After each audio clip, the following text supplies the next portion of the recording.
Muy, pero muy buenos días, bienvenidos a La Brújula por Radio La Luna. Y le vamos a dar los muy buenos días primero, antes que nadie, a Héctor Didío, que es con el que comparto estas 2 horas del programa del día de hoy. Un programa que no nació ayer, es el programa 242. Ahora los empecé a notar, porque ya llevamos muchos. Y lógicamente cuando uno habla de tantas entrevistas hechas y demás, se pregunta, pero ¿en qué momento hicimos todo esto? Y lógicamente lo hicimos casi a lo largo de 2 años y medio, casi sin interrupción. Así que, y Héctor, todos los martes, Héctor Didío es el que ha hecho posible que esto saliera y que todos nos pudieran escuchar. Así que le damos los muy buenos días a quienes nos escuchan, gracias a la atención técnica de Héctor, quien les habla, Mario Masitelli, y los que nos están escuchando porque se han quedado, como recién me lo decía Miguel Campanella, que hace 40 minutos que desde Berizo está escuchando los tangos hermosos de la radio, que me dice que conoce todas las letras porque su padre ya lo hacía escuchar tango, así que conocía todas las letras, los buenísimos tangos de aquí de Radio La Luna, y que se han quedado, el resto, todo lo que nos escuchan por la antena de AM 1140 y que quieren escuchar este programa que ya se ha transformado en un verdadero clásico y además en un programa único en su tipo, malo, bueno, regular, como usted lo quiera catalogar.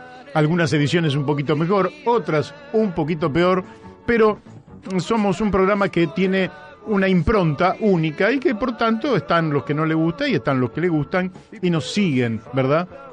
Así que le damos los muy buenos días. Están los que hacen el esfuerzo desde zonas muy lejanas y nos escuchan a través de las aplicaciones del teléfono, y otros que nos escuchan a través de las computadoras. Lógicamente que todo el mundo tiene a mano un teléfono y no todos tienen a mano una computadora. Le vamos a dar los muy buenos días a Daniel de Abrantes, quien está ahora disfrutando estos días de descanso allí en la cordillera, en la zona sur de la cordillera. No sé por dónde está perdido hoy. Hemos tenido una pequeña conversación en el día de hoy, pero lógicamente que el tipo está aislado allí en las alturas. Pero le damos los buenos días igual porque por ahí está enganchado y nos está escuchando. A Daniel Pérez, el creador del canal de YouTube La Brújula en la Luna, es el que va acumulando allí todo el material, es el que segmenta cada uno de los reportajes, de las entrevistas, de las conversaciones que mantenemos aquí. Le damos los muy buenos días a Miguel Pascuale, que está trabajando intensamente para la ampliación del programa, para que el programa se consolide en distintas áreas y que, bueno, que tengamos cada día un programa un poquitito mejor, todos los días un poquitito mejor. Así se va construyendo y vamos creciendo. Le damos los muy, muy buenos días a Florencia Videberry, que es la autora de los flyers con los cuales nosotros estamos promocionando el programa. Le damos los muy buenos días a Mónica Colunga, que hace posible que nos escuchen allí en Corrientes a través de Radio Fénix, FM 92.1 MHz.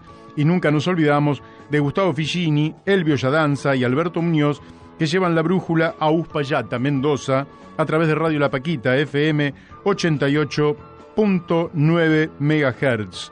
Así que muy buenos días a todos, a los que nos están escuchando también a través del Facebook, porque también me llegan de gente que efectivamente, y ahí veo que hay quienes difunden el Facebook, ¿verdad?, de La Brújula por Radio La Luna y que nos empiezan a escuchar. Y también por Twitter nos pueden escuchar. Bueno, en fin, a todos, le damos los muy buenos días. Alguien nos quiere mandar un WhatsApp, que realmente recibimos muchos y que a veces no podemos poner en el aire. A veces hacemos el esfuerzo, sobre todo con quienes son los seguidores prácticamente desde el primer día, que ya se han transformado casi en parte de la mesa y a ellos le damos una cierta prioridad. Y muchos más que nos envían. Y que, bueno, les agradecemos infinitamente, aunque sepan comprendernos que no siempre podemos ponerlos en el aire. Bueno, entonces el WhatsApp es el 11 62 97 99 05. Pero también por ahí quiere dejar un mensaje en la radio, Ayer nos dejaron mensajes en la radio. Bueno, ¿dónde tiene que llamar? al 44 43 74 24. Ahí llama y dice, esto me gusta, esto no me gusta, en fin, quiero agregar tal cosa. Ayer nos agregaron varios elementos que tenían que ver con el debe de la gestión de Carlos Menem a cargo del Poder Ejecutivo Nacional durante la década del 90. Aquí por lo menos se canalizaron varios debe y prácticamente ningún haber. Esta es la realidad.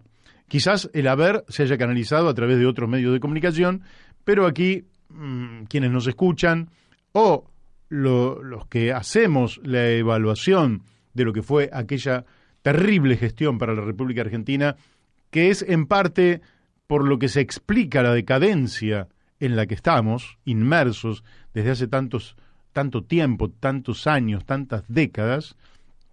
Esa administración ha sido una administración estratégica para la decadencia de la República Argentina, para el hundimiento social de la Argentina, para la destrucción industrial, para el aumento increíble del desempleo en un país donde está todo por hacerse, el desmantelamiento de áreas estratégicas de la economía, virtualmente entregó todo o destruyó todo lo que tenía una relación con el Estado, el desmantelamiento del sistema científico-tecnológico argentino, en fin, la tupacamarización de la educación en la Argentina. Teníamos una educación nacional y se desmembró absolutamente, de manera que somos un país virtualmente a la deriva. Por eso necesitamos una brújula, y acá está la brújula, aportando un granito de arena a esta orientación estratégica que necesita nuestro querido país. Bueno, les comento, y antes de ir al primer comentario, les comento, la cantidad de información que hay es enorme. La Argentina se está acelerando en este año electoral y lógicamente que aquí vamos a tratar temas de fondo y algún tema particular que tiene que ver con el propio programa y con la existencia o no de censura en la Argentina. Ya se los voy a comentar, ya se los voy a comentar. Pero para alivianar un poquito todo esto, quiero decirles que en este momento aquí en el Palomar, el día que está seminublado, tiene 21 grados de temperatura, no va a haber precipitaciones, una humedad del 70% y un viento fresco de 14 kilómetros por hora, que hace que el día realmente suene lindo para disfrutar. Estamos en carnaval, pero nosotros en general no somos carnavaleros. Conozco los cantos de la cancha, sobre todo si gana el rojo, pero el rojo perdió ayer, así que tampoco estamos para mucho carnaval. Así que, bueno, hecha esta introducción, quiero hacerles un comentario en particular sobre algo que nos ocurrió la semana pasada, que nos dejó un poco sorprendidos y que tiene que ver con una entrevista que hicimos aquí. Bueno, después de hacerle este comentario, que a continuación voy a comenzar, también a decir quiénes son nuestros invitados en el día de hoy, que realmente tenemos 3 invitados para tratar cuestiones extraordinariamente importantes, al doctor César Lerena, para hablar sobre toda la política que tiene que ver con el manejo fluvial, sobre todo del Paraná, de la hidrovía del Paraná, el manejo de los puertos, el manejo del Atlántico Sur. Vamos a ver las novedades que hay. El Consejo Nacional en relación a las Islas Malvinas, él está haciendo un análisis uno por uno de los integrantes de ese Consejo Nacional, así que eso resulta absolutamente apasionante y lo vamos a tener a las 12:30 acá. Después vamos a tener a un hombre que es la primera vez que va a estar en este programa, es el ingeniero Guillermo Andreu, y él está planteando un cambio revolucionario en el sistema impositivo argentino. Pero ese cambio revolucionario no es que sea novedoso, es un cambio que propone a partir de volver a las fuentes de la Revolución de Mayo. Muy interesante. Él dice reforma fiscal para lograr justicia, pobreza cero en forma inmediata, la reforma fiscal de la Revolución de Mayo de 1810 para volver a repetir el milagro argentino en el siglo XXI. Y finalmente Carlos Méndez, que nos va a estar hablando de un aspecto muy particular, que es ese nuevo actor que no tiene más de 30 años, que son los movimientos sociales como protagonistas en Chile del estallido social. Pero ahora resulta que presentan candidatos a la Convención Constitucional en todo el país, por afuera de los partidos políticos, con objetivos particulares. Mire qué magnitud de programa lo espera. Masitelli, usted nos llena la cabeza. Poca música y mucho contenido, pero a veces ese contenido nos distrae porque nosotros estamos haciendo cosas en casa, no estamos prendidos a la radio exclusivamente, estamos escuchando y a veces nos gustan programas un poquito más livianos. Bueno, este es un programa para que usted preste mucha atención a cualquiera de los 3 temas que vamos a tener hoy en el aire, y si pudiera prestarle atención a los 3, le diría que es absolutamente vital si efectivamente los argentinos amamos este país, amamos a nuestro pueblo y queremos un futuro venturoso para la Argentina y nuestro pueblo, del que somos parte indisoluble. Amamos, pensamos, sentimos como pueblo en este programa. Así que, dicho esto y hecha la presentación, voy a hablar un par de minutos de algo que aconteció, y les decía la semana pasada. Resulta que nosotros venimos haciéndole un reportaje seguido, cada 2 semanas, o una vez por mes, o cada 2 meses, como ocurrió en esta oportunidad, al doctor Mario Borini. El doctor Mario Borini es médico, es un médico con una extensa trayectoria, es profesor universitario en salud pública, lo fue por muchos años, fue asesor de muchas políticas de Estado en la Argentina, de manera que resulta ser una autoridad en la materia. Y lógicamente que no habla a través de este medio solamente, sino que lo hemos visto en distintos medios de comunicación, en televisión, y tiene una particularidad. La voz de él no se suma a las voces dominantes en este momento y tiene una mirada crítica sobre la cuarentena tal cual se aplicó en la Argentina. Y tiene una serie de observaciones que, desde mi punto de vista, por eso siempre lo entrevisté, son absolutamente racionales. No estamos hablando de que sean la verdad revelada, porque la verdad revelada no la tiene nadie.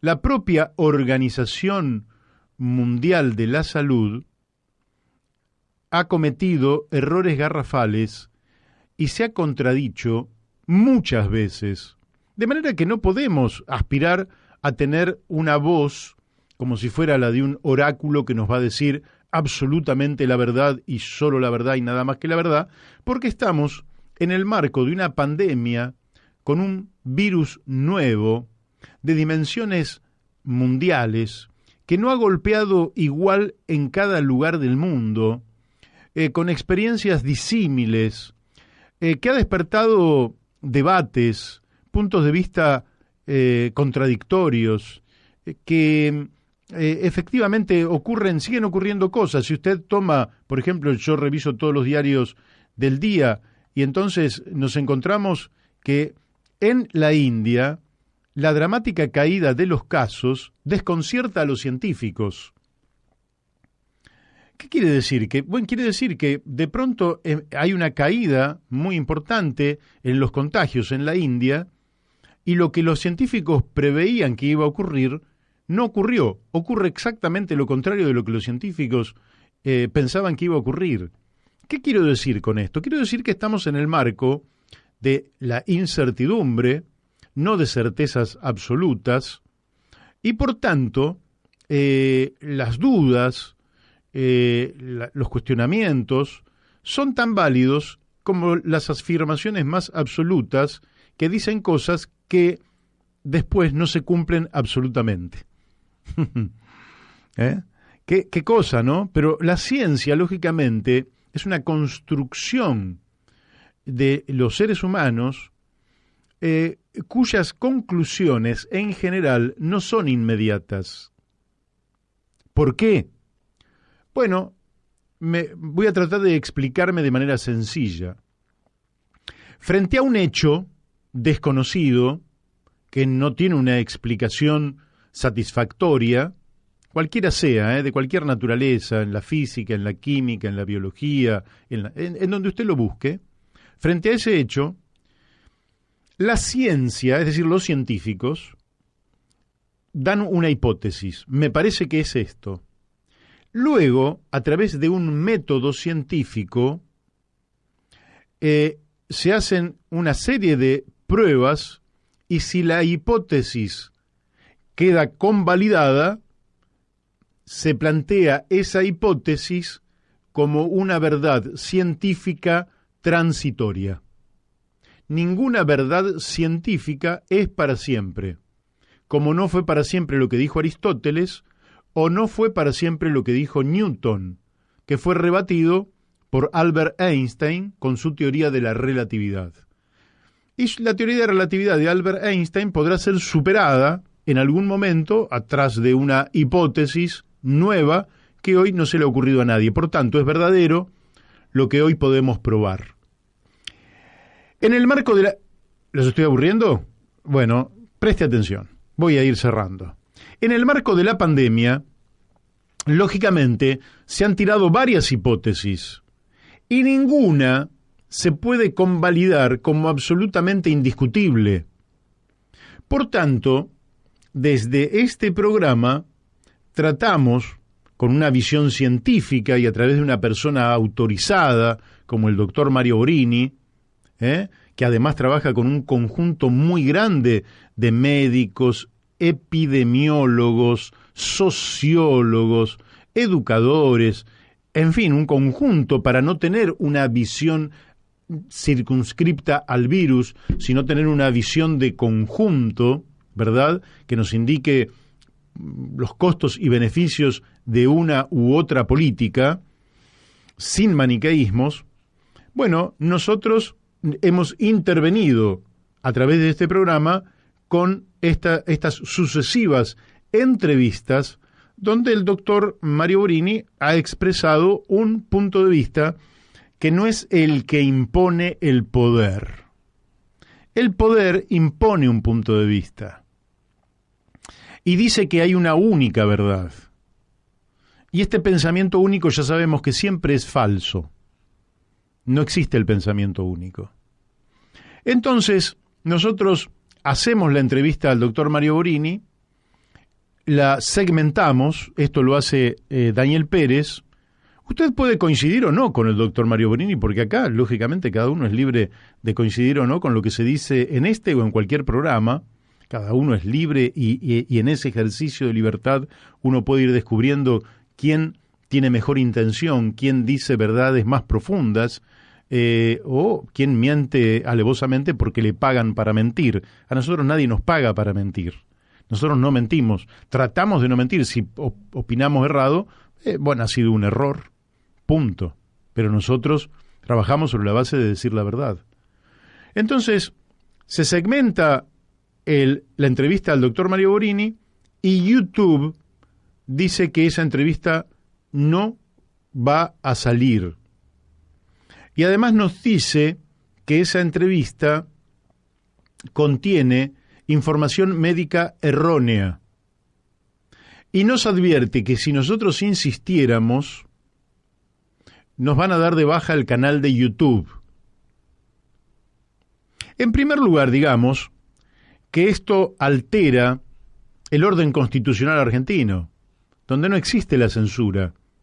Uno puede opinar de una manera o de otra manera, pero las opiniones son respetadas. Y las opiniones que un día damos por válidas, otro día las damos por erróneas, y las que eran erróneas las damos por válidas. Por tanto, la riqueza de la democracia es la libertad de opinión, es la libertad de decir lo que uno piensa. Hemos luchado para conquistar la democracia. Y si esta democracia tiene sombras en muchos lugares, hasta aquí tenía una gran luz, que es la libertad de opinión. La libertad de opinión por la cual lucharon los revolucionarios de Mayo, Mariano Moreno, Manuel Belgrano, que cada uno pueda decir libremente. Pero resulta que YouTube dice que no, que ellos... entonces uno pregunta, y lógicamente que YouTube no contesta. YouTube es una empresa tecnológica. No puede decir YouTube cuál es la información médica errónea y cuál es la correcta, porque no tiene ningún tipo de autoridad de ninguna naturaleza, porque es una empresa que se dedica a otra cosa, no se dedica a asuntos médicos.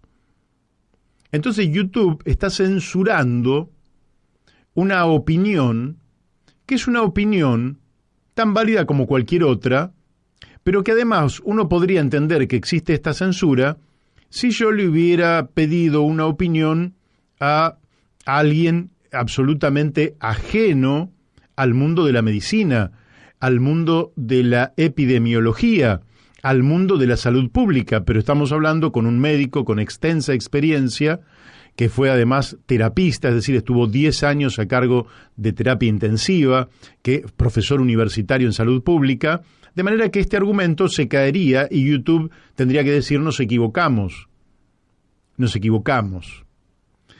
También podríamos creer que a través de la inteligencia artificial, una combinación de palabras haya hecho que salte una respuesta automática de YouTube y que esa respuesta automática, haya provocado una censura sin voluntad de la empresa. Esto también podría haber ocurrido. Yo recuerdo, por ejemplo, cuando todavía los medios tecnológicos estaban avanzados, pero no tanto, después de el atentado contra las Torres Gemelas, que se había hecho un seguimiento de cuando se combinaban 2 o 3 palabras, podría haber detrás de esas 2 o 3 palabras una actividad terrorista. Y ocurría entonces un seguimiento, y por ahí usted había puesto esas 3 palabras fruto de la casualidad y no tenía absolutamente nada que ver ni con Bin Laden, ni con el terrorismo, ni con nada. Podría ocurrir entonces que estuviéramos frente a una censura involuntaria, casi mecánica. Lo cierto es que es un llamado de alerta. Nosotros vamos a tratar de hacer un seguimiento acerca de esto, porque esto sería violatorio de la Constitución Nacional. Y mientras tengamos esta Constitución Nacional, nos vamos a manejar dentro de esta Constitución Nacional. El día de mañana podemos tener otra, la podemos reformar. A mí me parece muy lindo y muy bueno para los argentinos que tengamos una Constitución todavía mejor que la que tenemos. Pero la que tenemos es la que se consensuó en 1994 y nos regimos cada uno de los ciudadanos en el marco de la Constitución Nacional. Y las empresas privadas no están sobre la Constitución Nacional. Se tienen que adaptar a la Constitución y a las leyes de la República Argentina. No puede ser que una empresa extranjera nos habilite a decir lo que ella quiere que digamos o negarnos el medio de comunicación si nosotros no decimos lo que ella quiere. Es decir, que estamos frente a un tema gravísimo del que dejamos constancia en este programa de que estamos frente a un autoritarismo en el campo de la ciencia donde no se niegan hipótesis porque sí. Estamos frente a un acto de censura política que es gravísimo que ocurra en la República Argentina. Podríamos atenuar esto pensando que ha sido simplemente un vaciamiento a partir de la inteligencia artificial que encontró algo que le pareció irrazonable y entonces el tema no tenga enorme envergadura.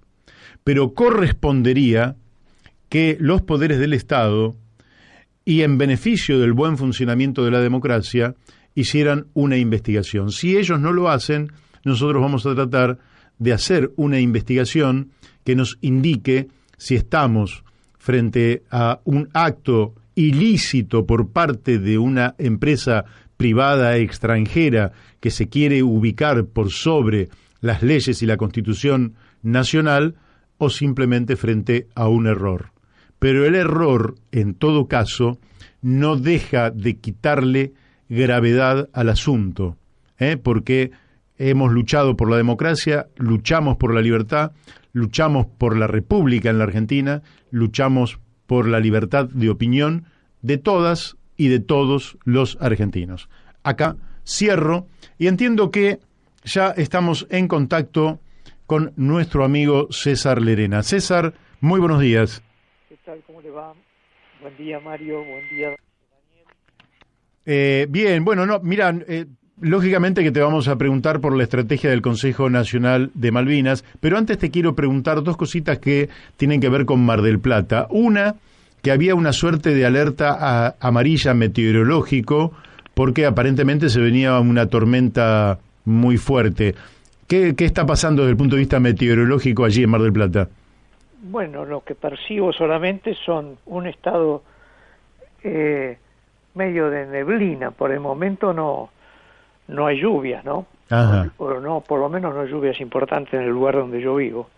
Bárbaro, bueno. Pero todos estos días, pobre, la gente que ha venido de vacaciones en febrero, la verdad es que le han tocado días muy malos y lluviosos. Horribles. Sí, la otra cuestión anecdótica es que te quería preguntar, dado que vos estás allí, es que ha aparecido una escultura en Playa Chica y estaban buscando al autor de la obra que la había dejado allí, aparentemente una obra de muy buen gusto, hecha por seguramente un artista, porque no es para cualquiera hacer una escultura de ese tipo, y estaban buscando quién era el autor de la obra. ¿Encontraron al autor de esa obra o no? Que yo sepa no, pero es bastante llamativo que alguien haga una obra y no diga quién es, en etapas donde primero se colocan los carteles y después se hace o no se hace las obras, ¿no? Así que esta es una iniciativa privada, digamos así, de algún artista que ha querido, en fin, hacer lo que quiere cualquier artista, que es exponer sus obras, lo más importante, ¿no? Claro. Dicen, efectivamente, yo no lo he visto, pero dicen que efectivamente es una linda obra, frente al mar. Claro, aparentemente sí, por la foto que yo he visto, y aparentemente tendría un reconocimiento artístico la obra, de manera que yo supongo que el número posible de autores no debe ser tan grande y lo deberían descubrir relativamente rápido, por eso te preguntaba, pero la observación que haces es muy inteligente.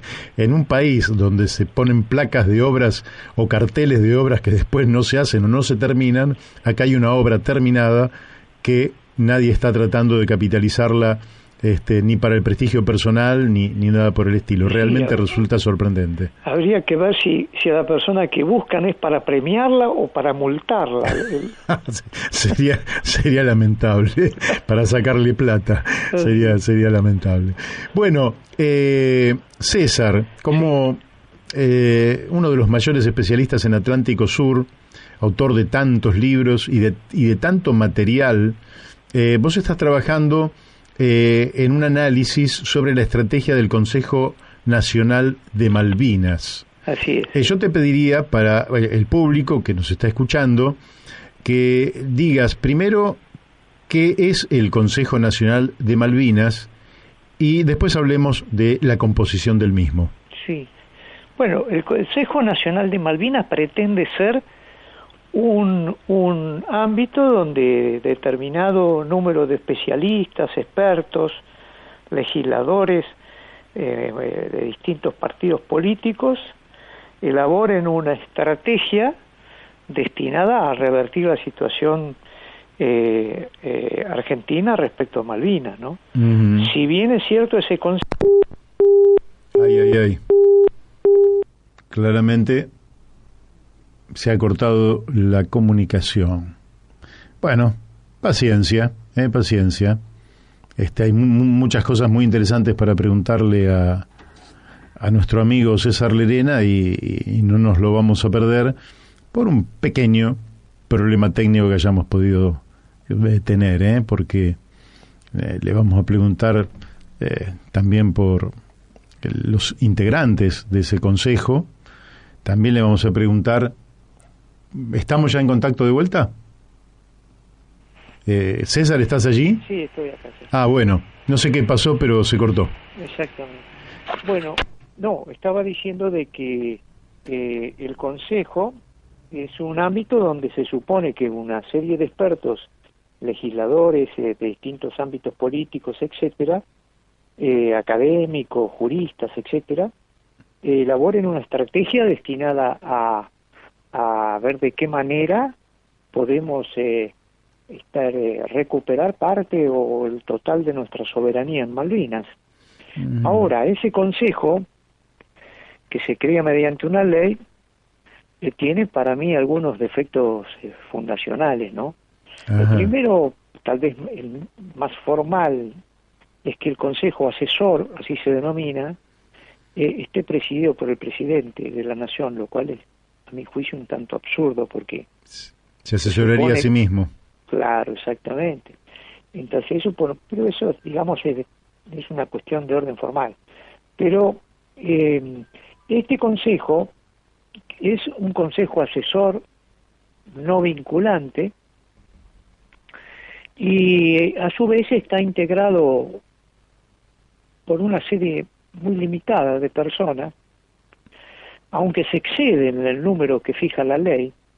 Tiene 5 miembros más de lo que fija la ley, lo cual de por sí es una irregularidad, ¿no? Uh-huh. Pero a mi juicio carece de un montón de expertos que debería tener ese consejo, y por otro lado está integrado por unos 6 legisladores titulares, 6 diputados y senadores titulares y 6 suplentes, la mayoría de los cuales jamás ha presentado un solo proyecto sobre Malvinas, ¿no?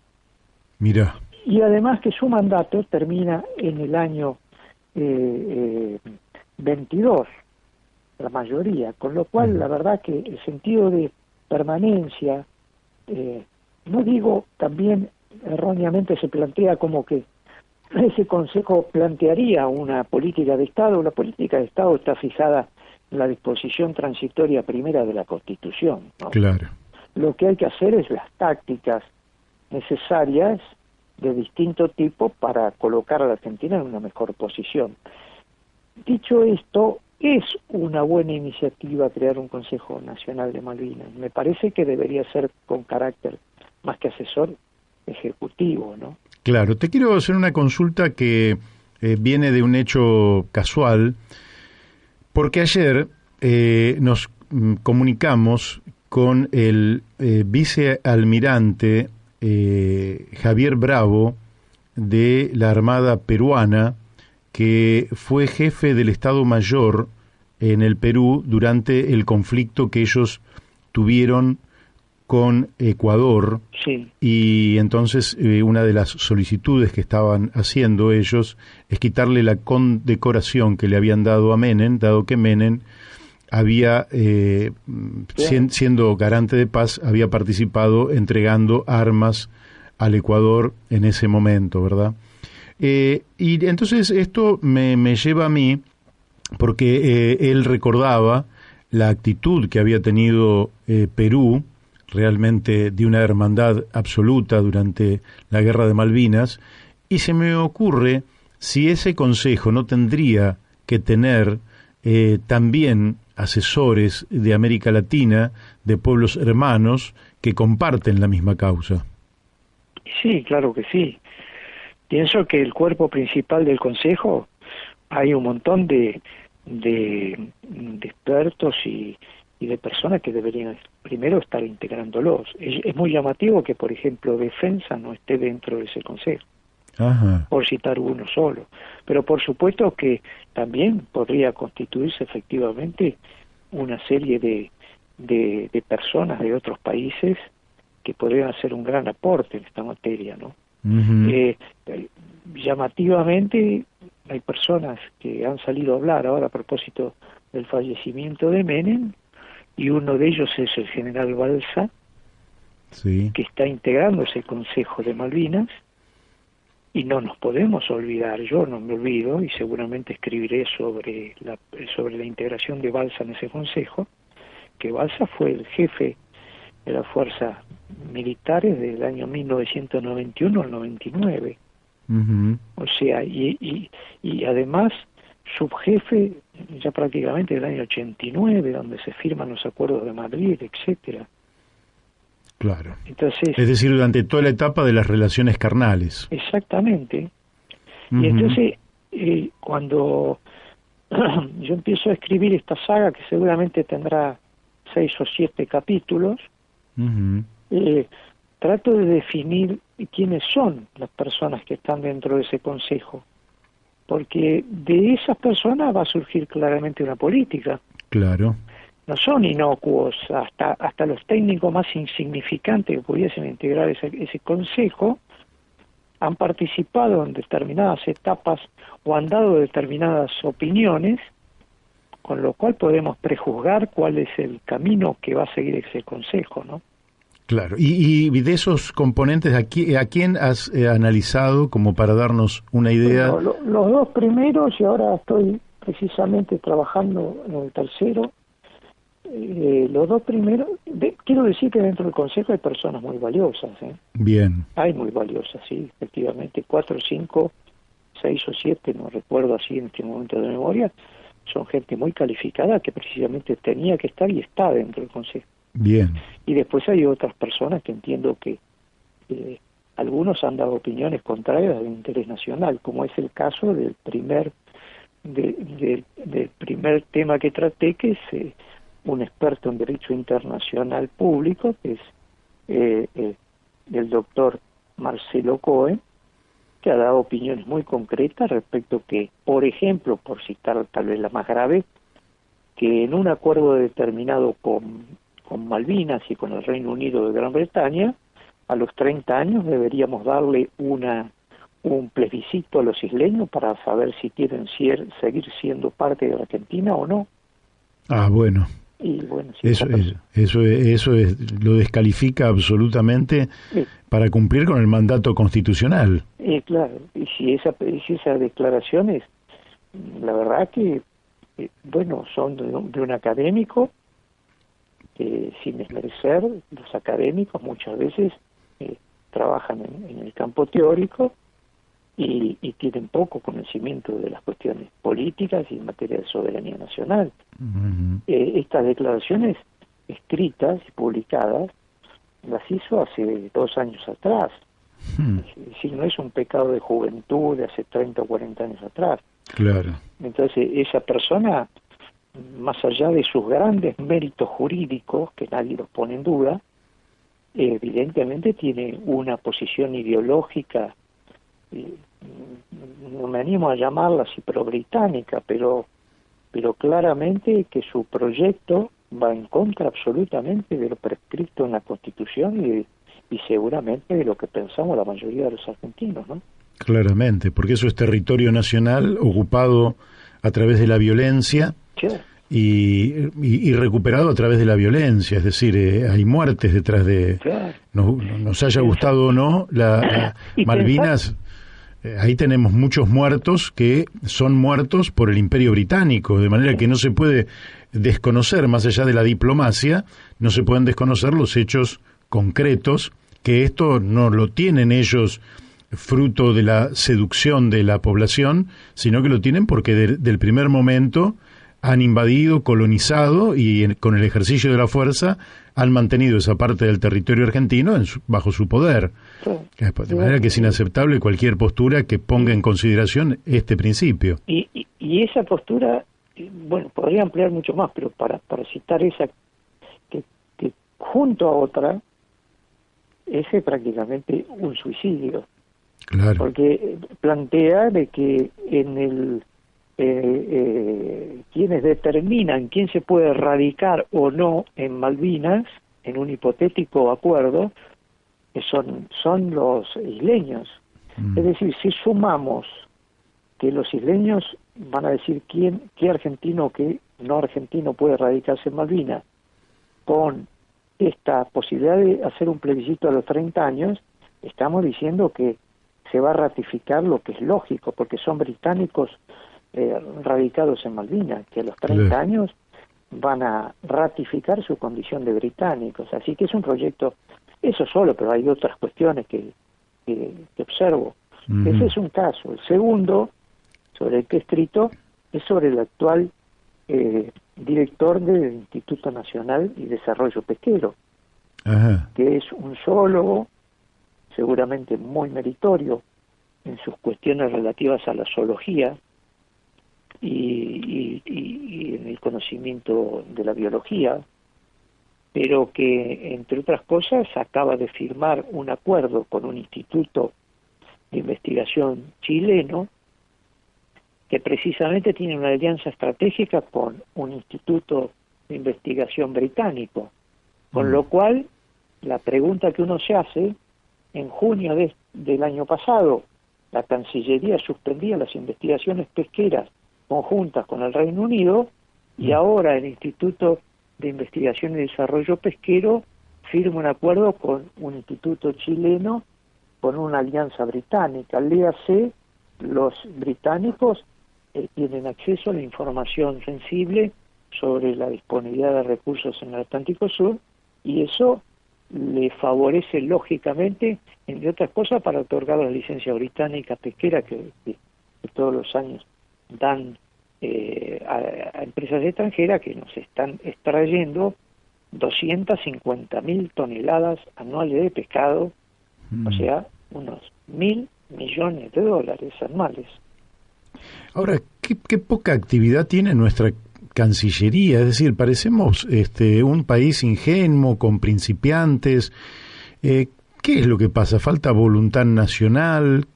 Vos conocés mucho más ese ámbito. ¿Qué es lo que le pasa a la Cancillería argentina que efectivamente no logra consolidar una postura nacional, latinoamericana? Por otro lado, bajo los principios ya clásicos de los que los países tienen intereses estratégicos. Los amigos son todos y van y vienen, pero los intereses estratégicos son permanentes, de manera que Argentina tendría que tener allí en Cancillería una doctrina suficiente como para no cometer este tipo de horrores que vos estás señalando.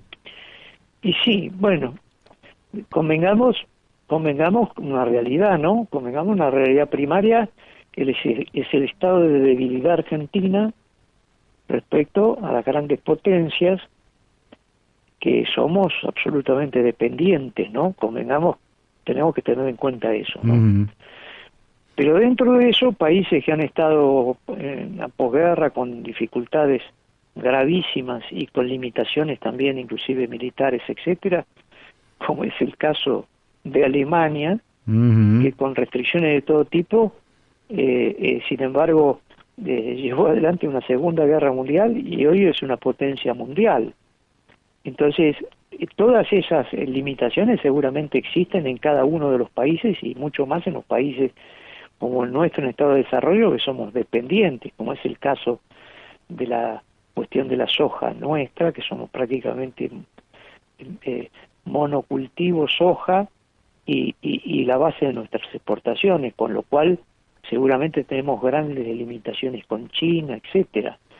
Ahora, justamente en estos días hemos visto la presencia de este submarino nuclear norteamericano, sí, en aparentes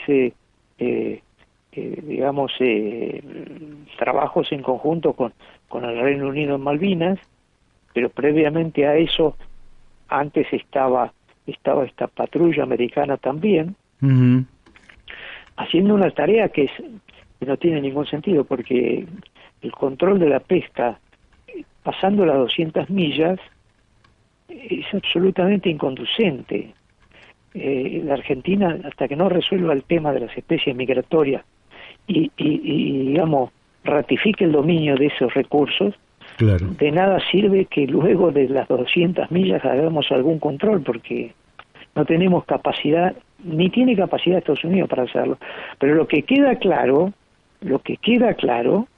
es que la presencia tanto de la patrulla americana como este submarino, más el trabajo conjunto con el Reino Unido, no es proteger el Atlántico Sur, es tener una presencia frente a China y sobre todo protegerle los recursos al Reino Unido en Malvinas, porque los buques que están pescando en el área adyacente a Malvinas, obviamente esto es un problema de dinero en definitiva, más allá de también, por supuesto, una cuestión geopolítica, pero es una cuestión de dinero, porque en la medida que los recursos se los pesquen los chinos a los británicos en Malvinas, los británicos en Malvinas no podrán otorgar licencia, porque sus permisionarios le están diciendo no podemos capturar si nos capturan estas especies aledañas a Malvinas.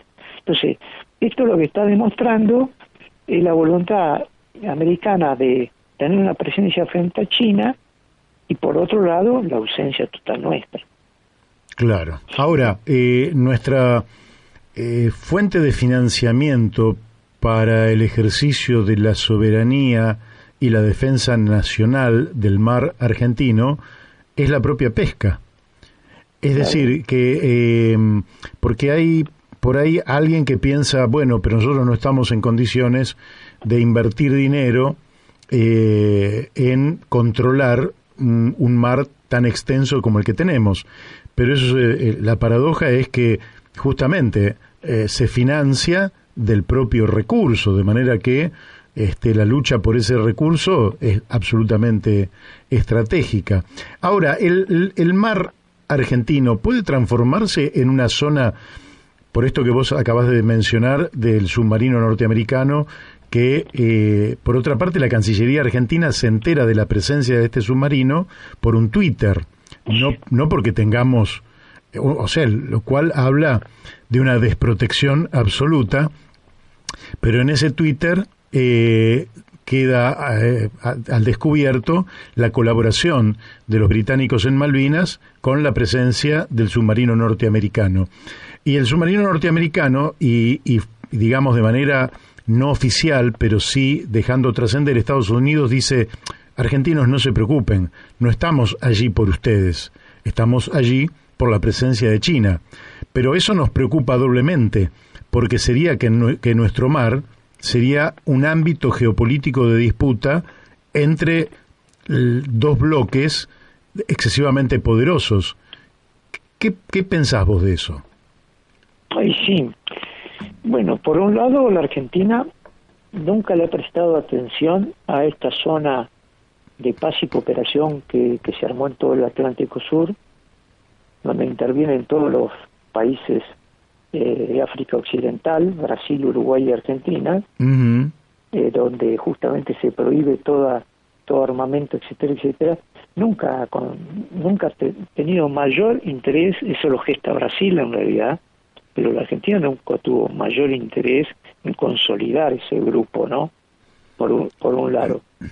Por otro lado, la Argentina tiene recursos para modificar, aunque más no sea parcialmente la cuestión, porque el solo hecho que pusiese toda la flota a pescar argentina, la flota congeladora argentina en alta mar, haría una importante presencia en alta mar, además de multiplicar a través de la pesca de sus recursos para sostener a su vez el control.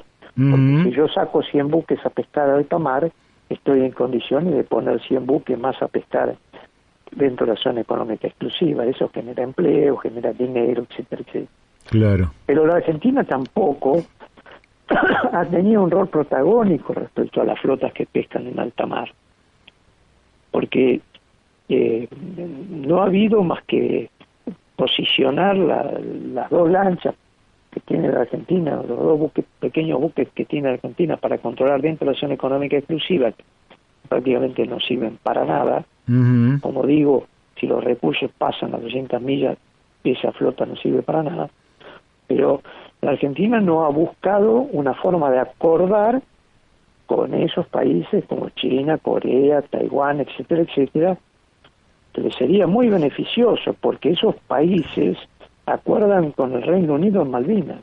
Claro. Por lo tanto, si la Argentina, que está en condiciones de hacerlo, le ofrece condiciones más ventajosas, es probable que esos buques dejen de pescar en Malvinas.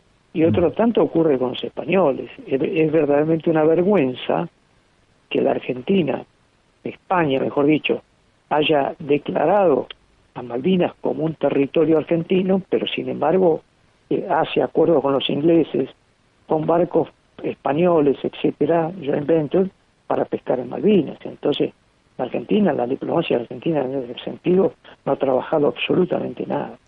Te hago la última pregunta, César, y que por ahí está fuera de contexto de esto que estamos charlando, pero te quería preguntar tu mirada sobre una propuesta que había lanzado el gobierno del doctor Alfonsín en la década del 80, que tuvo un rutilante titular y que nunca pasó nada, que era llevar el Estado Nacional a la zona de Viedma y Carmen de Patagones para darle a la Argentina proyección atlántica.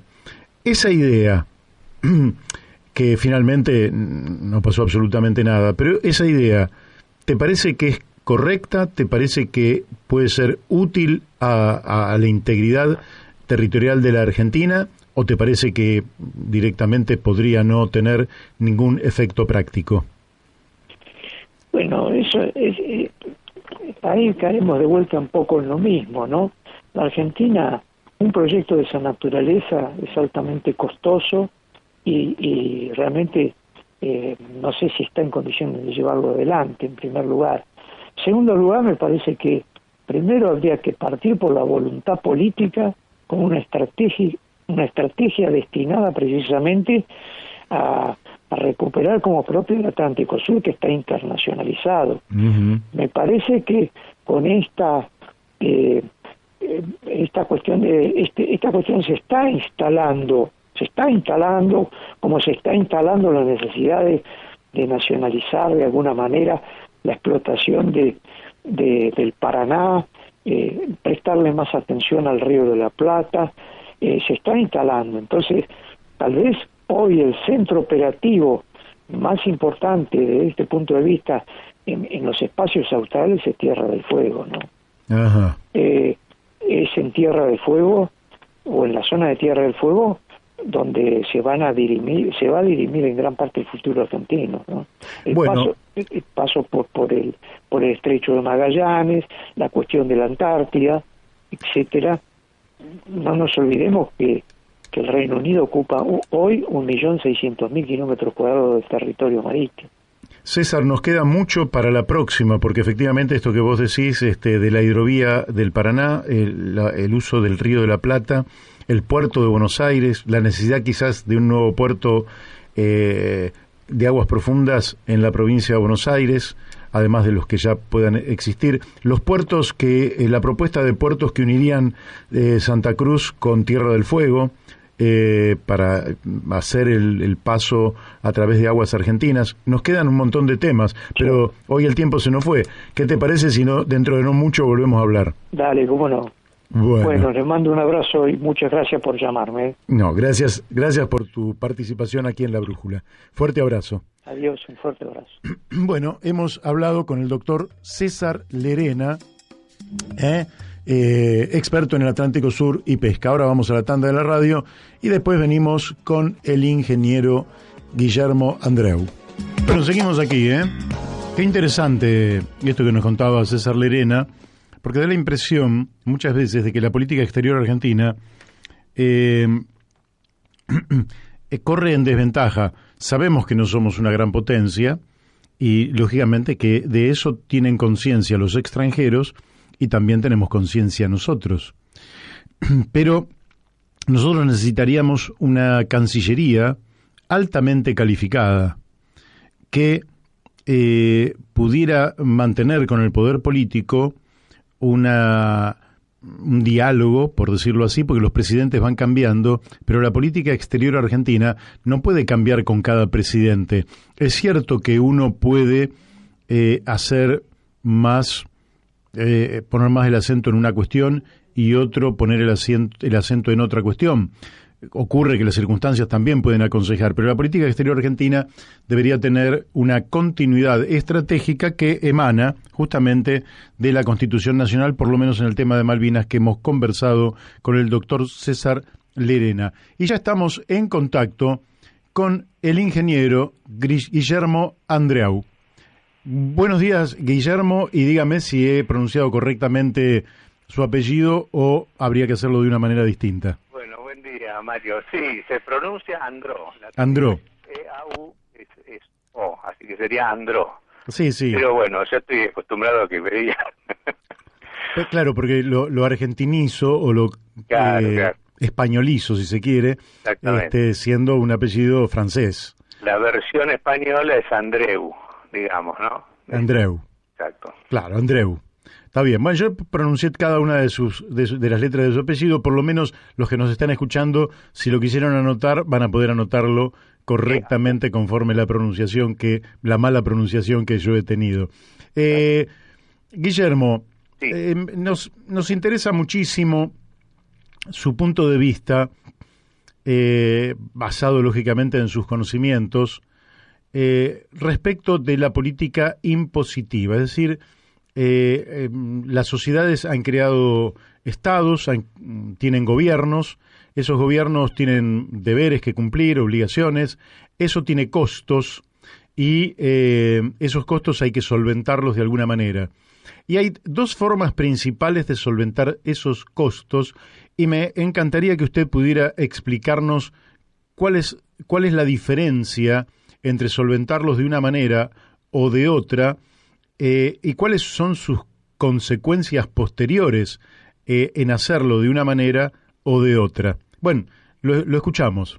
Bueno, es la historia de la humanidad, está centrada en esta disputa, a ver cómo se sustentan los fondos públicos. Y acá tenemos dos fuentes. Vos sabés que toda la riqueza se genera mezclando los recursos naturales con el trabajo. Uh-huh. Entonces vos tenés dos formas de recurrir a fondos públicos. Una, tomándolo de los recursos naturales, es decir, de la tierra, en forma genérica, pero serían los recursos naturales, y eso es lo que dio origen al derecho natural, al derecho cristiano, al derecho divino, digamos, plasmado en la Biblia. Y está lo otro que se sustenta en el derecho en los impuestos al trabajo, a la producción y al consumo. Uh-huh. Y esa es la fuente contraria, que es la fuente del derecho romano, más conocida como derecho bárbaro de los romanos o derecho esclavista de los romanos, porque genera una sociedad como la que tenemos en la Argentina hoy, con una enorme desigualdad, esclavitud de la mano de obra trabajadora, sí. Y una violencia que genera, que va increyendo hasta la guerra civil, ¿no? Bueno, esto está afectando a todo Occidente, porque el cristianismo fue modificado un poco hacia un cristianismo romano, y eso repercutió en nuestras universidades, y bueno, ahora estamos viviendo...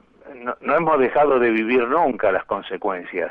El siglo pasado, por esta razón, hubo 2 guerras mundiales con 186 millones de muertos en el siglo XX por esta razón. Uh-huh. En el siglo XXI, bueno, vemos los desórdenes y las tensiones que se están generando, que es peligrosísimo. Por eso la necesidad de llamar la atención, porque en esta... San Agustín decía que la historia de la humanidad, repetía esto, ¿no? Es la lucha constante entre el derecho romano y el derecho cristiano. Es decir, entre el régimen de impuesto al trabajo, a la producción y al consumo, y el impuesto a la tierra. Sí, para que nuestros oyentes lo puedan ver a través de un ejemplo, en la Argentina, hace unos añitos atrás, no tantos años atrás, se daba una circunstancia muy paradójica, que es que trabajadores asalariados, pagando impuesto a las ganancias, había un momento en que si trabajaban más horas extras, cobraban menos salario que si no las trabajaban. Esta paradoja muestra hasta dónde el castigo al trabajo, el menoscabo al trabajo, al esfuerzo, a la producción, al estudio, a la inversión, en favor de una idolatrización, no sé si he dicho correctamente la palabra, de la riqueza, nos ha llevado a esta situación. Ahora, yo desde el punto de vista práctico, esto sería retomar la idea de la Revolución de Mayo de la contribución territorial, ¿correcto? Exactamente, es la idea de la Biblia, del derecho divino, que Jesús viene, en su momento había sido abolido, el momento que llega Jesús, que es muy parecido a había sido abolido por el derecho romano. Entonces los judíos pagaban impuestos a Roma, por eso lo primero que le preguntan es, ¿debemos pagar impuestos a Roma cuando entra al templo Jesús? Bueno, es la lucha de los hombres de Mayo. La Revolución de Mayo fue una revolución fiscal. Acá no se pagan más impuestos al que trabaja y produce. Acá por eso se dicta la ley de enfiteusis, que dice lo mismo que la Biblia. Tomen la tierra, deben pagar por ella. Y después se refina en el sistema rentístico que define el derecho moderno de la Constitución argentina a través de este mismo fenómeno. Acá se pagan las rentas. Bueno, pero con golpes de Estado mediante, eso se fue modificando. En el año 30 se incorpora el impuesto a los réditos, que es la madre de lo que acabas de mencionar, del impuesto a las ganancias. Y con cada golpe de Estado se va reformando el sistema fiscal, donde empieza a perder relevancia el impuesto a la tierra, que se llamaba rentas, por eso todos los entes recaudadores se llamaban rentas, claro. Y empiezan a aparecer los impuestos romanos, al trabajo, a la producción y al consumo. Esto hasta el 72 más o menos, rentas tenía una participación, aunque deformada, pero una participación importante, ¿no? En la recaudación de impuestos. Por eso había ocupación plena y un país bastante industrializado con un enorme futuro.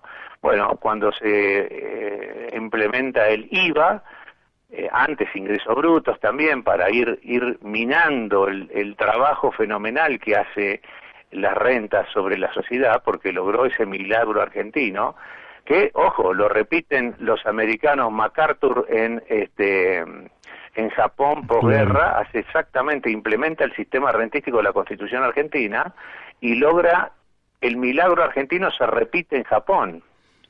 Y el general Patton lo hace en Alemania, por eso la reconstrucción, y terminan siendo dos potencias industriales. Con el paso del tiempo también se desvirtúa, ¿no? Este fenómeno, tanto en Japón como en Alemania. Pero, bueno, pusieron en marcha dos potencias fenomenales. Así que fíjate vos la importancia que tiene el régimen de impuestos. Es la diferencia entre la civilización y la barbarie.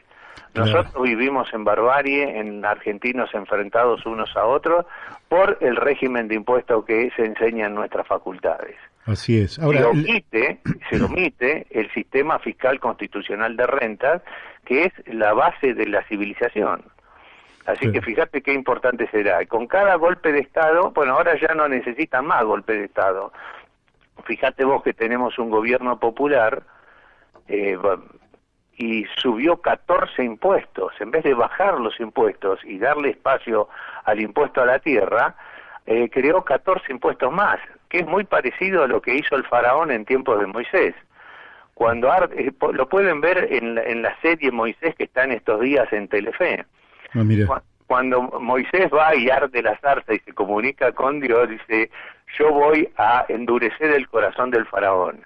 ¿Y qué hizo? Los esclavos judíos que estaban en una zona de confort, como nuestra clase media, que mientras están esclavizadas, pero bueno, tienen autito, tienen una vacación de 15 días, creen que ese sistema, o sea, pueden sentir que son esclavos, pero tienen margen todavía. Bueno, cuando el faraón les aumenta los impuestos, todos reconocen que son esclavos y se viene la rebelión de los esclavos, que es la salida del pueblo de Israel de Egipto.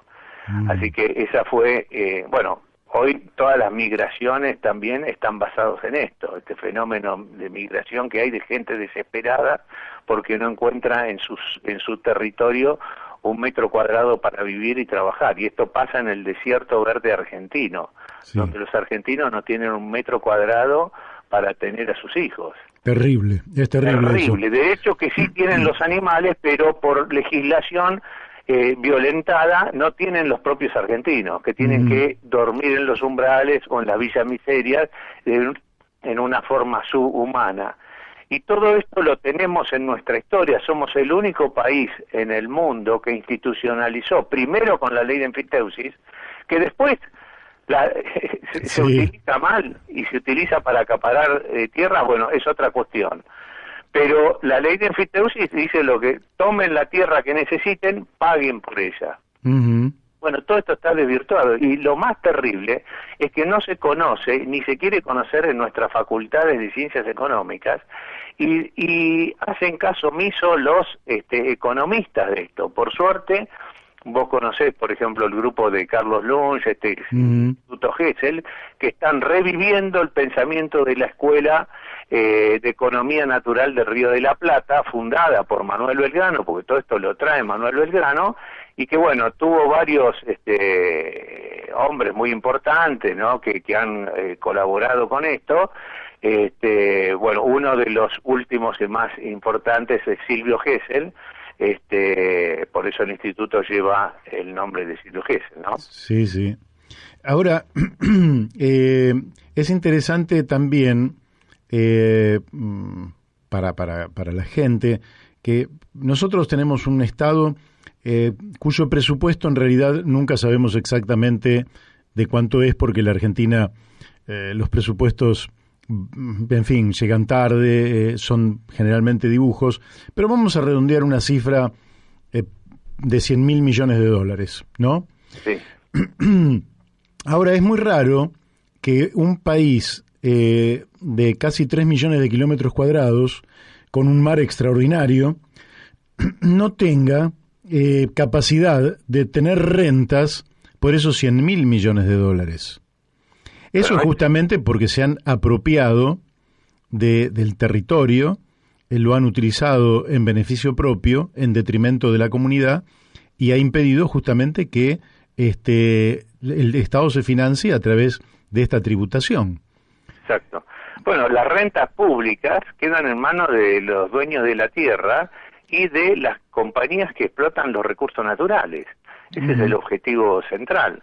Por eso el principal aliado como geopolítica internacional del Imperio Británico es la oligarquía argentina, que le dicen: nosotros a través de la educación les vamos a hacer renunciar al sistema de rentas para que pongan un sistema de impuestos para que su industria no sea viable. Mientras nosotros hacemos exactamente lo contrario, en todos los países del Commonwealth existe el sistema de rentas, bajo la idea un poco de que la tierra es de la corona y hay que pagar por la tierra que uno usa. Pero esta política, esta geopolítica ideada por David Ricardo, un clásico que conocía esto como Manuel Belgrano, lógicamente dice, si nosotros le ponemos impuesto al que trabaja, impuesto romano, van a terminar como Roma, en guerra civil intermitente, destruyéndose. Y eso es lo que viene pasando hace tanto tiempo en la historia argentina. Por eso la necesidad de que nosotros reconozcamos esto. Por suerte ahora hay una pseudo apertura, porque vos sabés que San Juan decía que aquellos hombres no pueden ver más que lo que han aprendido por los fariseos y los escribas, ¿no?, que son nuestros abogados y nuestros economistas. Una vez que vos le inyectás en la mente y en su corazón la idea que el impuesto al trabajo y a la producción y al consumo son los genuinos recursos del Estado, te tenés que convertir, como hizo San Agustín. San Agustín era un abogado corrupto, basado en derecho romano, como la mayoría de nuestros abogados, y el tipo se convierte al cristianismo y reconoce estos principios. Bueno, hace poco el Papa ha dicho que para volver a Dios se necesita una conversión. Bueno, un poco está hablando de esto. Claro. Hay que volver al principio fundante y fecundante del orden jurídico, económico, político y social. ¿Por qué? Porque el sistema fiscal es la fuente del derecho. Entonces, decime qué derecho tiene. Por eso es muy importante, no sé, va a estar un constitucionalista de Chile, que está en juego la Constitución. Lo importante de una Constitución es qué derecho van a adoptar. Si un derecho de civilización, el derecho natural, científico, que es el judeocristiano, o su opuesto, el derecho opuesto por el poder, que es el derecho romano. Bueno, ahí está. Lo demás no importa nada, Mario, no importa nada los derechos relativos, el derecho a la vivienda, porque todo eso depende si el hombre va a tener tierra barata. Cuando vos le pones un impuesto a la tierra, el primer beneficio es que desaparecen los impuestos, por lo tanto el costo de producción baja ahí nomás a la mitad, o sea, se duplica el valor de compra del salario. Por eso se termina con la pobreza en forma automática. Pero el segundo beneficio que se produce es un impuesto de la baja del valor de la tierra, con lo cual bajan los alquileres y vuelve a tener conexión la tierra, la vivienda, con el salario real. Y eso es el motor de de repetir el milagro argentino. Bien, muy bien. Te quiero hacer una consulta que tiene que ver también con alguna consulta tecnológica que me hacen. Dicen, no, bueno, pero las empresas tecnológicas hoy son las que más rentabilidad están teniendo, al tiempo que no ocupan gran territorio. Pero me gustaría que aclares que cuando se habla de tierra también se habla del subsuelo y también del espacio aéreo a través del cual circula las ondas electromagnéticas y toda la información que son parte del negocio de las empresas tecnológicas. Por tanto, las rentas también provendrían de allí. ¿Es correcto esto que te estoy diciendo? Por eso yo no lo llamo impuesto a la tierra, como lo llaman los clásicos. El impuesto a la tierra libre de mejora. En aquel momento de la Revolución Francesa, en el Reino Agrario de Francia, se pensaba solo en la renta de la tierra rural. Hoy tiene más incidencia la renta de la tierra urbana. La tierra urbana es mucho. Imagínate cuánto cuesta una hectárea en Pergamino, que es nuestra mejor zona, valdrá 15, 20 mil dólares, y cuánto cuesta una manzana en la ciudad de Buenos Aires, no baja de 100 millones de dólares. Claro. Entonces, la tierra urbana es muy importante, es más importante que la rural, pero también, por eso hablo de los recursos naturales, porque está el espectro electromagnético, los recursos marítimos, los ictícolas, en fin, hay una cantidad de recursos naturales que, lógicamente, le convienen a lo que se llama la inversión extranjera, que viene a cooptar nuestros recursos naturales porque se apropian de la renta pública. Entonces vos fíjate vos la complicidad que hay en todo nuestro sistema educativo, que se omite el sistema fiscal bíblico y del cristianismo y de la Revolución de Mayo y de su Constitución, para imponer este régimen perverso de impuestos que genera esto: esclavitud, desigualdad y guerra civil. Es increíble lo que está pasando. Sí, es muy profundo lo que decís. Ahora... Bueno, esto ya lo plantea como estrategia Winston Churchill, ¿no? Winston Churchill, o sea, no solo David Ricardo dice, porque si yo te digo que un sistema fiscal te lleva a producir el milagro argentino y el otro te lleva a la guerra civil, entonces, lógicamente, ¿para qué invertir tanto en armas? Traigamos a los intelectuales a nutrirse y solo van a ver lo que nosotros les digamos. Así es el caso de Raúl Cuello en su etapa joven. Por eso Raúl Cuello, que es el creador de la AFIP, muere en su memoria diciendo cómo nos engañaron en las universidades del este de los Estados Unidos, porque nos pusieron a los jóvenes estudiantes profesionales argentinos premios Nobel de Economía, y nadie chequeó si eso era cierto o no era cierto, y que nos hicieron renunciar a los principios básicos de económicos y fiscales de la Revolución de Mayo, y acá está el origen de todos nuestros males.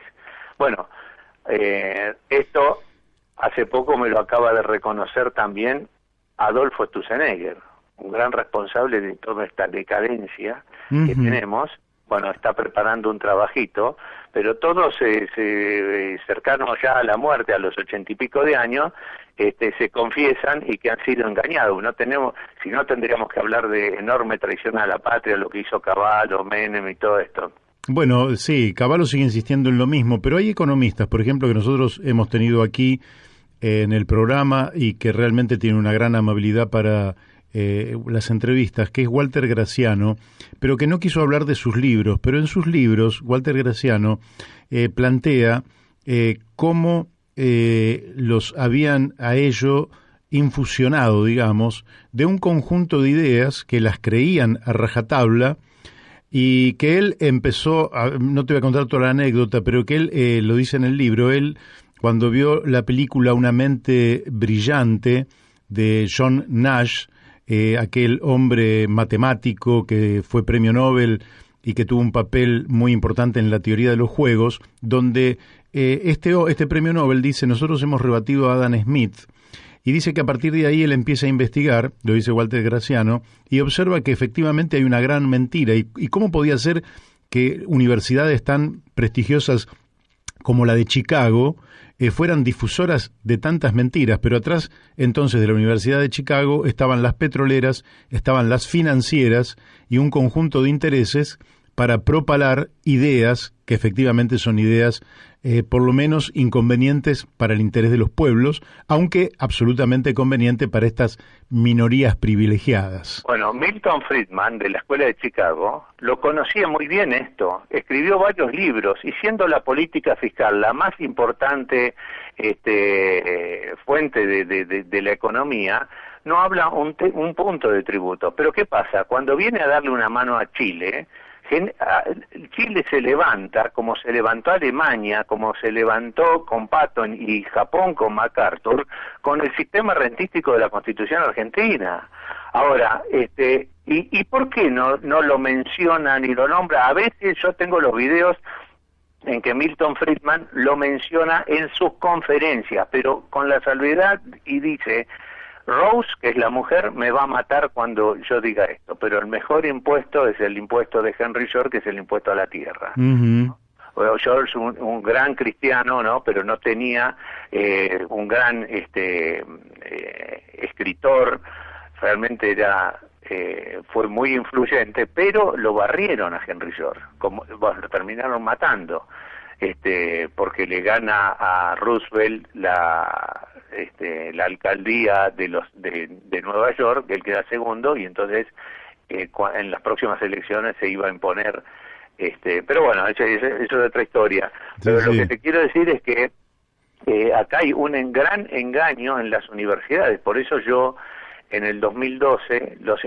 muchos gente del Commonwealth que saben esto de economía clásica hicieron un primer congreso fuera del Commonwealth, lo hicieron en la Argentina para ver por qué estábamos diciendo esto, porque todo esto es la escuela de Salamanca, es la escuela de Belgrano, de los hombres de Mayo, claro. Pero acá se borró porque acá ganaron los unitarios, y entonces esto fue filtrado en las universidades y generado una impostación filológica, o sea, cambiaron las cosas que decían los hombres de Mayo. Bueno, nuestros historiadores no saben de qué se trató Mayo. Cuando Susana Jiménez le pregunta qué diferencia hay entre el 25 de mayo y el 9 de julio, bueno, Pacho O'Donnell no sabe responder, porque lo uno fue una revolución como la copernicana, donde la Tierra salía del centro y se ponía el Sol en el centro del sistema y generaba, o sea, el principio fundante cambiaba. Claro. Y la Revolución de Mayo es lo mismo, cambiar el régimen de impuestos romano y esclavista por el sistema de impuesto a la tierra. el sistema de rentas. Por eso es tan importante que esto se conozca, y bueno, algunos avances hemos hecho en algunos campos en la universidad, pero lógicamente te repito aquello que decía San Juan: aquellos hombres no podrán ver más que lo que han aprendido. Entonces hay que esperar a que mueran para que se arrepientan de lo que hicieron. Entonces cuando este hombre que está ahora de ministro, Guzmán, tenga 80 años, va a decir, uy, cómo nos engañaron, va a ser lo mismo que... entonces no hay que esperar a tanto. ¿Quién lo puso este muchacho? ¿Por qué un tipo que viene de Estados Unidos se hace cargo del Ministerio de Economía? ¿Por qué genera 14 impuestos más? ¿Por qué no sabe nada? Pese a que Stiglitz sabe algo de esto, porque yo lo he escuchado que lo menciona, pero no hay nada de esto en su plan de gobierno. Nada. Bueno, es muy importante lo que estás haciendo de tratar de difundir esto, porque es la diferencia entre la civilización y la barbarie. Bueno, Guillermo, por hoy el tiempo se nos ha ido, pero desde ya que quedamos, si te parece, comprometidos para una nueva conversación, porque este tema, por un lado hay que seguir extendiendo y profundizando en su análisis, pero por otro lado hay que seguir difundiéndolo para que más gente comprenda cuáles son una de las causas de esta decadencia en la que hemos entrado ya por décadas y que tiene que ver justamente con un país que ha facilitado y premiado el parasitismo, la especulación, las rentas privadas, en detrimento justamente del trabajo, de la producción, de la inversión y de todo aquello que tiene que ver como virtud en una sociedad, premiando justamente a unas pequeñas minorías que en general fugan el dinero de la Argentina y castigando justamente a las grandes mayorías que son nuestro pueblo y algunos de los cuales nos están escuchando en este momento. Bueno, yo te quiero comentar lo siguiente, que ahora viene este hombre constitucionalista chileno, ¿no? Que están en un proceso... No es un constitucionalista, Carlos Méndez. Es constituyente, No, pero él no es constitucionalista, sino que es es un... de los movimientos sociales. Sí, bueno, sí. Lo importante de la Constitución es qué derecho vamos a constituir. Y el derecho se constituye en base a qué sistema de recaudación impositiva vamos a tener, de financiación del gasto público. Si tenemos el impuesto a la tierra, como les hizo Milton Friedman poner durante un tiempo y que generó el milagro chileno, que después la oligarquía se lo cambió. Por eso Milton Friedman dice: hagan lo que hicieron los países para hacerse ricos, no hagan lo que están haciendo ahora que son ricos, en una suerte de sincericidio, ¿no? Entonces, ojo que Chile, si nosotros que teníamos esta tradición la abandonamos, es importantísimo que en la reforma constitucional lo único que importa es, señor, la reforma fiscal. Eso va a dar origen a una sociedad próspera para todos, o una sociedad oligárquica como la que tienen ahora. Muy bien planteado el dilema. Guillermo, un fuerte abrazo y muchas gracias por haber participado en La Brújula. Por favor, gracias. Hasta luego. Gracias. Bueno, hemos hablado con el ingeniero Guillermo Andrú. Así que ha quedado claro, me parece que este es un aporte absolutamente sustancial. De dónde provienen los recursos del Estado es clave, porque el Estado... genera premios y castigos, lógicamente, y en la Argentina lamentablemente los premiados han sido los sectores más concentrados de la economía, la especulación financiera, el parasitismo agrario, en fin, toda una cantidad de vicios propios de la sociedad. Esos han sido premiados y han sido castigados los industriales, los que han mantenido a duras penas y con mucha creatividad sus industrias, y en algún momento se ha hecho aperturas a mansalva, destruyendo absolutamente todo, y se los carga realmente de impuestos, en lugar de crear los impuestos, de tener una política recaudatoria a partir de lo que son las rentas.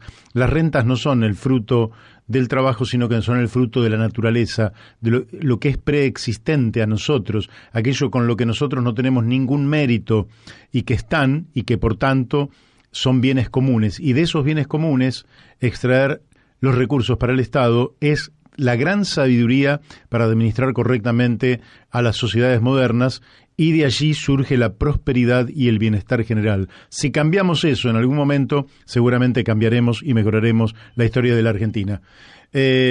Bueno, ya vamos a nuestro próximo invitado. Ustedes saben que tenemos un alto contenido conceptual y informativo. De aquí emerge una cantidad de información que no la tiene en absolutamente ningún otro medio de comunicación. Creo que estamos en contacto ya con Carlos Méndez. Carlos, ¿es así? Sí, ¿qué tal, Mario? ¿Cómo estás? Bien, bien, Carlos. Acá en nuestro segundo día de carnaval, ¿eh? Ajá, así es.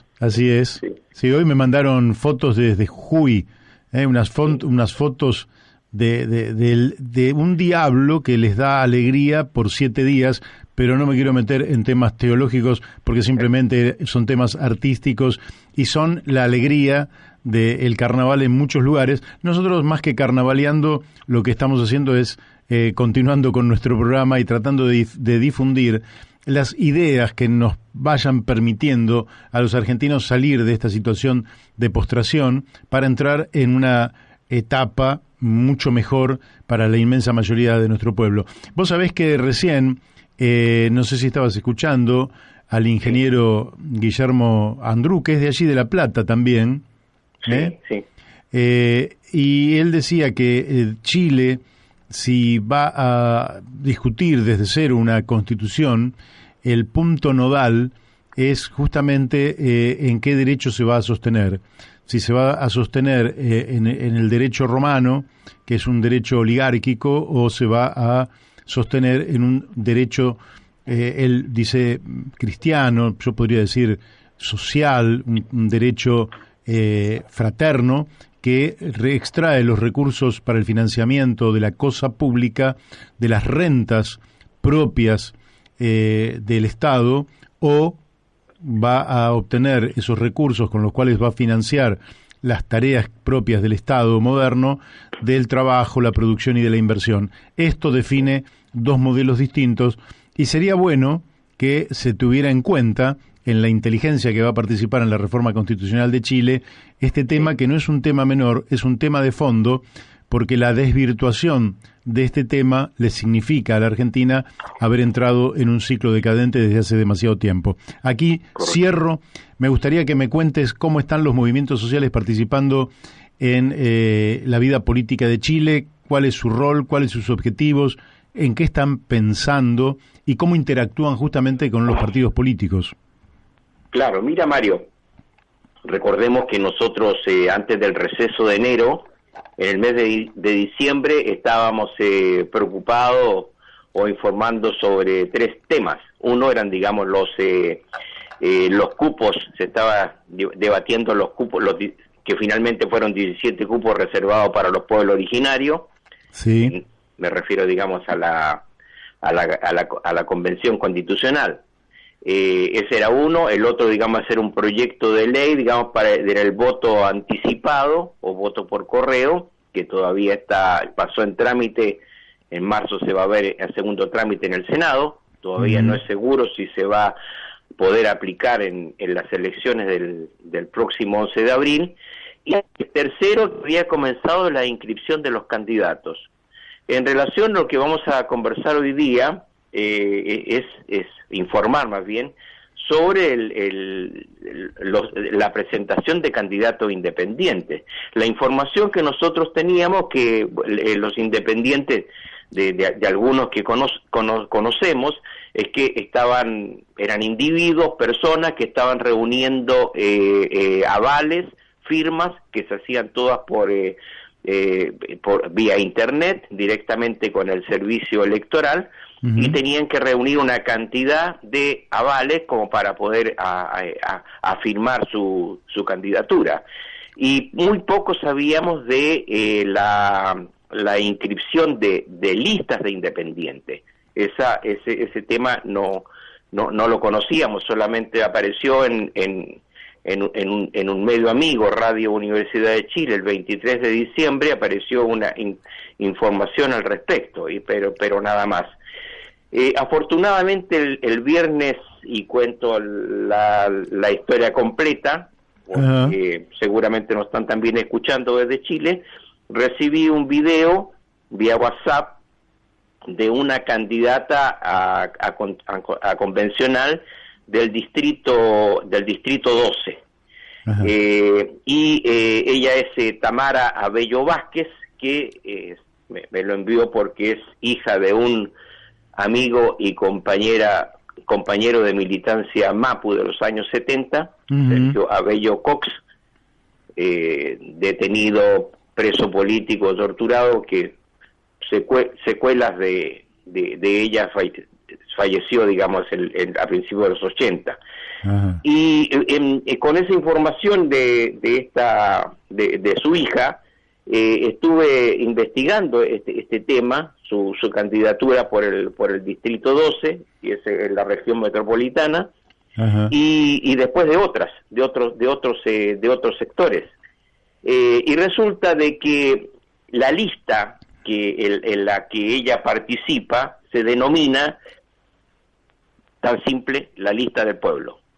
Mira. Claro, nada digamos otro calificativo, sino que la lista del pueblo. La lista del pueblo logró, ya vamos a ver, digamos, cuáles son sus orígenes, sus participantes, sus candidatos. En todo el país tiene 28 distritos electorales. En los 28 distritos logró inscribir candidatos en 21 distritos. Inscribió 137 candidatos. El servicio electoral le pedía 29.475 avales, reunió 128.885. Ah, miércoles. Cuadruplicó, más que cuadruplicó. Cuadruplicó, sí. Bueno, eso, digamos, llama la atención. Entonces, si después vamos viendo el origen de estos sectores, nos encontramos de que aquí reapareció, porque estaba desaparecido, oculto, mimetizado, el movimiento social que tuvo un protagonismo importante en el estallido social y meses posteriores. Incluso recordemos nosotros que cuando los alcaldes en el mes de noviembre pensaban realizar un plebiscito, una consulta ciudadana nacional, la asociación de alcalde o la asociación municipal había llegado a un entendimiento con los movimientos sociales en ese momento agrupados en lo que se denominaba unidad social. Y después, posteriormente, unidad social fue desapareciendo en cuanto a protagonismo, y también otros sectores también de movimientos territoriales. Y ahora emerge muchos, digamos, de aquellos candidatos han emergido como estos dirigentes, más bien dicho, han emergido como candidatos en diferentes municipios que he señalado. Ahora, claro. Mario, esto me abre un interrogante, que es el siguiente. Quiere decir que son sectores de militancia social que no canalizan su participación política de cara a la reforma de la Constitución o la creación de una nueva Constitución en Chile a través ni del Estado, ni asociándose con el Estado, con quienes hoy ostentan el poder político de Chile, ni con los partidos políticos ya existentes, sino que crean un nuevo canal de participación. ¿Es correcto lo que te estoy preguntando? Exactamente, esa es la noticia, Esa es la noticia. O sea, recordemos que hay varias listas de partidos políticos, claro. de centro, o sea, dejemos al lado lo del oficialismo, hablemos de la oposición, del sector opositor, hay listas a esta misma convención constitucional, de la centro-izquierda, de la izquierda y también más de la izquierda. Y ahí hay que ver, yo estimo que este movimiento social, porque son dirigentes, son militantes, ellos han tomado una opción que los diferencia de los partidos políticos. No sé los detalles de cómo fue esa opción, conozco sí los documentos que también revelan la profundidad de su propuesta, pero en relación a la orgánica, que es muy importante, Mario, que hayan presentado 137 de un total de 155 candidatos con posibilidades de poder postular, es decir, presentaron candidatos en todo Chile y con avales, con una gran cantidad de avales. Con lo cual van a participar seguramente en la convención, no sabemos con qué proporción, pero van a participar. Bueno, ese es el tema.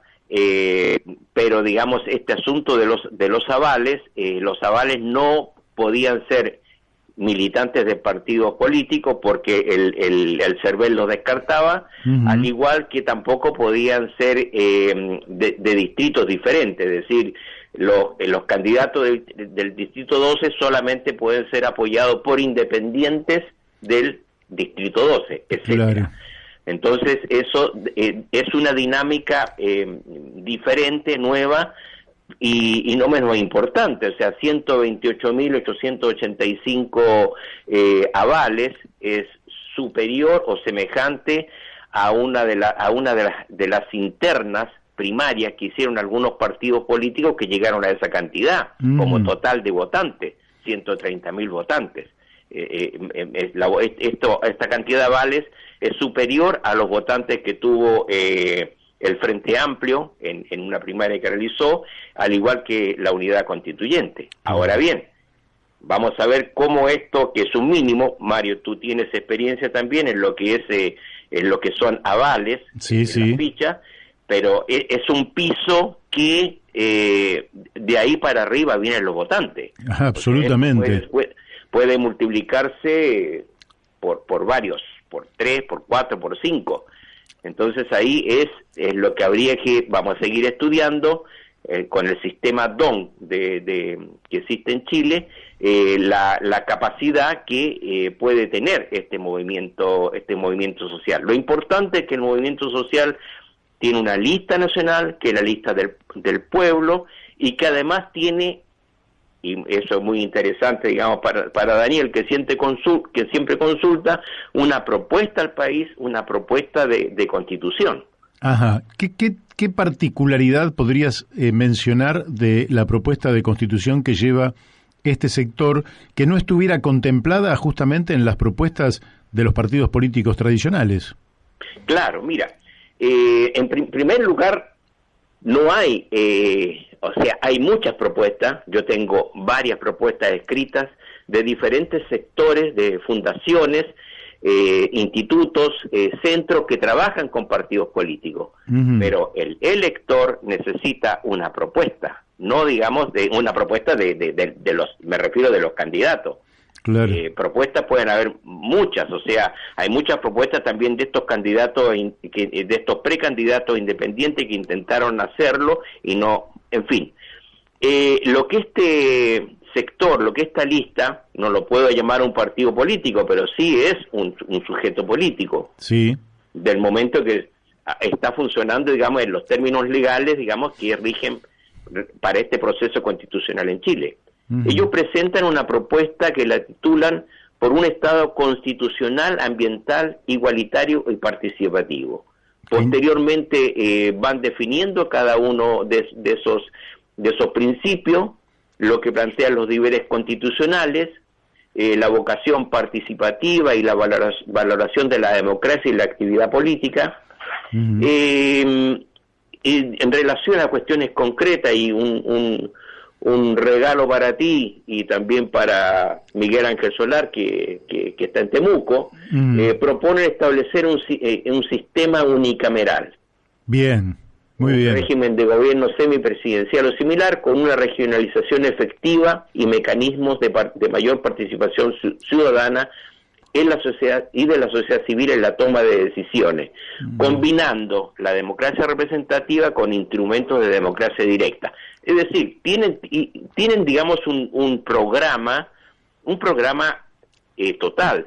Ahora, Mario, esto, digamos, de sujeto político, dejo, digamos, la la interrogante, es que ponerse de acuerdo solamente los candidatos en una proclama, en una declaración de principio y en una propuesta al país, una propuesta constitucional, yo creo que es un mérito más que un mérito, ¿eh? Sí, es casi la novedad. Es decir, ya Chile es una novedad. El fenómeno que se provoca a partir de octubre del 2019 ya es una novedad. La resolución de aquellas movilizaciones son una novedad. Ir por una nueva constitución, la definición de soberanía absoluta de la Convención Constituyente es una novedad. Y ahora, dentro de esas novedades, emerge esta que está señalando, que me parece que es un dato extraordinario que muchas veces no se tiene en cuenta, porque históricamente los partidos políticos eran los que totalizaban la participación y canalizaban a los conjuntos sociales y las expectativas y las iniciativas, incluso individuales o grupales, pero resulta que ahora surge un sujeto nuevo, y este sujeto nuevo viene con ideas que tienen que ver justamente con las ideas que promueven los jóvenes en el siglo XXI. Yo creo que es un rejuvenecimiento extraordinario para Chile. Decime los 4 puntos que caracterizan la propuesta de este movimiento. Mira, son más de 4, pero por eso digamos... Pero vos mencionaste 4. Claro, también lo plantean como este Estado constitucional, ambiental, igualitario, participativo, también lo presentan con el sinónimo de Estado de Derecho, ambiental, igualitario, participativo. Son más bien los valores que ellos están no desarrollando, sino que los van a salir a difundir y la implementación de ello. Mario, yo quiero recordar que no hace mucho, en el 2017, cuando el Frente Amplio, que viene en caída directa, y también los partidos de centro izquierda, en relación, digamos, posterior, digamos, al estallido social, recordemos que este movimiento social, esta lista del pueblo, son los protagonistas grandes protagonistas, no exclusivos, pero grandes protagonistas de lo que fue el proceso del estallido social. Pero volviendo al año 2017, cuando el Frente Amplio inscribió su candidatura, nadie apostaba que el Frente Amplio iba a sacar un 5% y unos 4 o 5 diputados. Pero una vez inscrita la candidata presidencial, unificó a su electorado y que el sistema don mediante superó el 20% con 20 diputados y un senador. A propósito, es lo que pretende el Partido Comunista y sus aliados con llevar a Jadwe en primera vuelta, o sea, asegurarse una cuota de diputados. Pero la lista del pueblo, otra novedad, no presenta candidatos ni a alcalde, ni a concejales, ni gobernadores, ni tampoco apoyan a un candidato presidencial. Es decir, ellos se han propuesto como objetivo, digamos, la Convención Constitucional. Y estimo que de ahí, de su resultado, irán a tomar otras, se va a, digamos, a constituir o a concretizar a esta lista, a estos constituyentes como un sujeto político de hecho. Bien. Bueno, hasta aquí hemos llegado, Carlos. Magnífico el informe que nos has hecho. Si querés tenés 20 segundos, pero sería casi como para despedirte porque el tiempo se nos ha ido. Mira, yo creo que aquí hablaría para finalizar como interrogante si esta es, digamos, la izquierda emergente que se esperaba, o es también, y también puede ser el viejo topo que se ocultó, cavó su caverna, sus túneles, y a lo mejor emerge o está emergiendo, y el 11 de abril de la noche nos vamos a encontrar con un movimiento social constituido y como sujeto político. Muy bien. Carlos, un excelente informe, fuerte abrazo y hasta el martes próximo. Hasta el martes, chao. Chao. Bueno, aquí vamos cerrando nuestra participación en el día de hoy, en nuestro programa La Brújula, que usted habrá observado, ha venido cargado de información y aparte una revolución conceptual en el tema tributario como fundamento para el bienestar general. Algo que es absolutamente clave para el futuro de los argentinos. Nos estamos despidiendo, no hasta la semana que viene, sino hasta este viernes, donde venimos entre las 17 y las 19 horas con la brújula ambiental, podríamos decir, porque en general destinamos los días viernes a tomar temas ambientales y sanitarios. Nos despedimos, quédese acá en Radio La Luna, AM 1140, a escuchar a Paco Rodríguez y su España en el recuerdo. Chau, nos encontramos el viernes.